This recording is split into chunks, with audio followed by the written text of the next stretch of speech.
بسم اللہ الرحمن الرحیم۔ وضو میں مکروہات چیزوں کا بیان۔ نمبر 1، عورت کے غسل یا وضو کے بچے ہوئے پانی سے وضو کرنا یہ مکروہ تنزیہی ہے۔ نمبر 2، وضو کے لیے نجس جگہ بیٹھنا یہ مکروہ تنزیہی ہے۔ نمبر 3، نجس جگہ وضو کا پانی گرانا۔ نمبر 4، مسجد کے اندر وضو کرنا یہ مکروہ ہے۔ نمبر 5، اعضائے وضو سے لوٹے وغیرہ میں قطرہ ٹپکانا یہ بھی مکروہ ہے۔ نمبر 6، پانی میں ریڑھ یا کھنگار ڈالنا یہ مکروہ ہے۔ نمبر 7، قبلے کی طرف تھوک یا کھنگار ڈالنا یا انگلی یا کلی کرنا، کھنگار ڈالنا یا کلی کرنا۔ نمبر 8، بے ضرورت دنیا کی بات کرنا وضو کے درمیان یہ مکروہ ہے۔ نمبر 9، زیادہ پانی خرچ کرنا، وضو کرتے ہوئے زیادہ پانی خرچ کرنا۔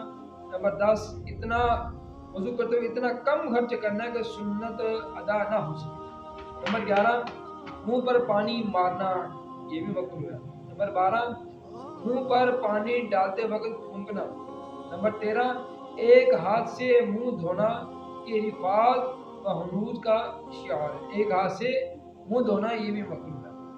نمبر 14، گلے کا مسح کرنا یہ مکروہ ہے۔ گلے کا اس کا مسح کرنا یہ مکروہ ہے۔ نمبر 15، بائیں ہاتھ سے کلی کرنا یا ناک میں پانی ڈالنا۔ نمبر 16، دائیں ہاتھ سے ناک صاف کرنا۔ نمبر 17، اپنے لیے کوئی لوٹا وغیرہ خاص کر لینا۔ نمبر 18، 3 جدید پانیوں سے 3 بار سر کا مسح کرنا، یعنی ایک بار پانی سے ہاتھ گلے کیے، سر کا مسح کیا، دوسری مرتبہ گلے کیے، گردن کا مسح کیا، تیسری مرتبہ گلے کیے تو کانوں کا مسح کیا، لہذا 3 پانیوں سے مسح کرنا 3 بار یہ مکروہ ہے۔ جس کپڑے سے استنجے کا پانی خشک کیا ہو، جس کپڑے سے استنجے کا پانی خشک کیا ہو اس سے اعضائے وضو پونچھنا یہ مکروہ ہے۔ دھوپ کے گرم پانی سے وضو کرنا یہ بھی مکروہ ہے۔ جو پانی دھوپ سے گرم ہو گیا اس سے وضو کرنا مطلقاً مکروہ نہیں بلکہ یہ مکروہ تنزیہی ہے۔ نمبر 21، ہونٹ یا آنکھیں زور سے بند کرنا، اور اگر کچھ سوکھا رہ جائے تو وضو ہی نہ ہوگا۔ ہر سنت کا ترک مکروہ ہے، یوں ہی ہر مکروہ کا ترک سنت ہے، یعنی اگر آپ مکروہ کو ترک کر دیں گے تو پھر انشاءاللہ سنت ادا ہوگی۔ وضو کے کچھ متفرقہ مسائل۔ نمبر 1،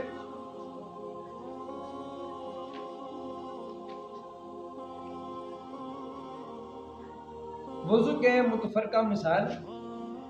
اگر وضو نہ ہو تو نماز اور سجدہ تلاوت، نماز جنازہ، قرآن عظیم چھونے کے لیے وضو کرنا فرض ہے۔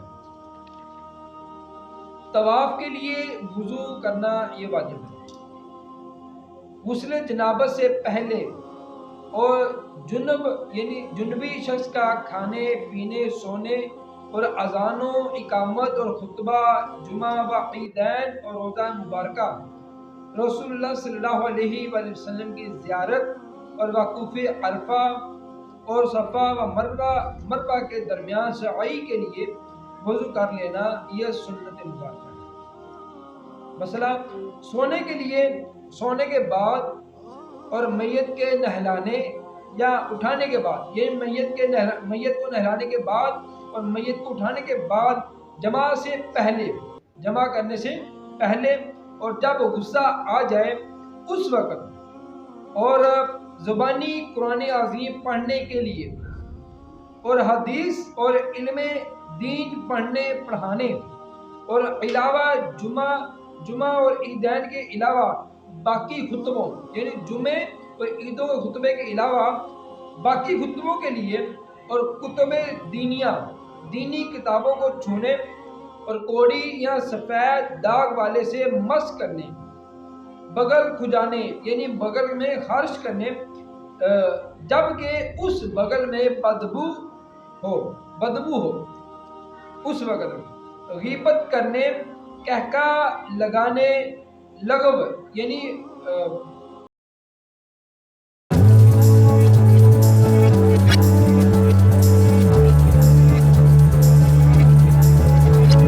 اور لغو سے مراد بہودہ اشعار پڑھنے، اونٹ کا گوشت کھانے، کسی عورت کے بدن سے اپنا بدن اپنا بدن بے حائل مس ہو جانے سے، اور باوضو شخص کے نماز پڑھنے کے لیے، باوضو شخص، ٹھیک ہے، اور باوضو شخص کے نماز پڑھنے کے لیے ان سب صورتوں میں وضو کرنا مستحب ہے۔ ان تمام مقامات پر، ان تمام کاموں کو ادا کرتے وقت وضو کرنا یہ مستحب ہے۔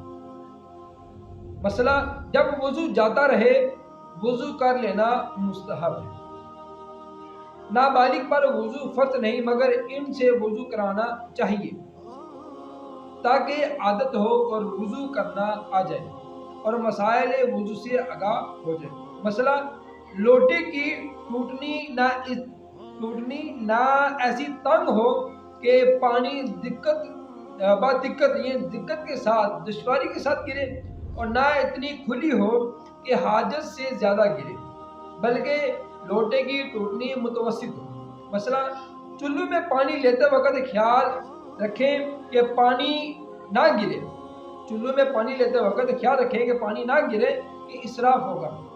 ایسے ہی جس کام کے لیے چلو میں پانی لے اس کا اندازہ رکھیں کہ ضرورت سے زیادہ نہ لیں، ضرورت سے زیادہ چلو میں پانی نہ لیں۔ مثلا ناک میں پانی ڈالنے کے لیے آدھا چلو پانی کافی ہے، اور تو پورا چلو نہ لیں کہ یہ اسراف میں داخل ہو۔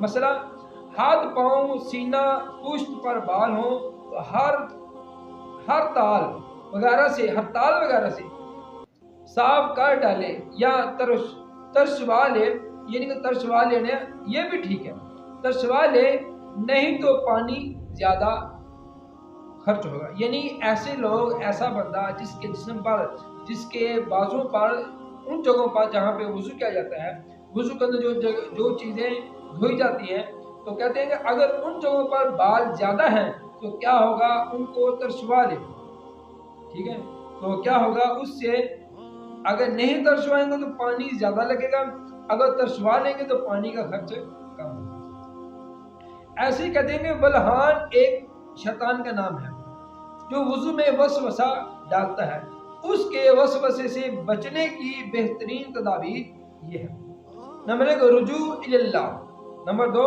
اعوذ باللہ پڑھنا، نمبر 3 ولا حول ولا قوت الا باللہ پڑھنا، نمبر آمنت باللہ و رسولہ ہی پڑھنا کہ وسوسہ جڑ سے کٹ جائے گا انشاءاللہ، اور وسوسے کا بالکل خیال نہ کرنا بلکہ اس کے خلاف کرنا بھی دافع وسوسہ ہے۔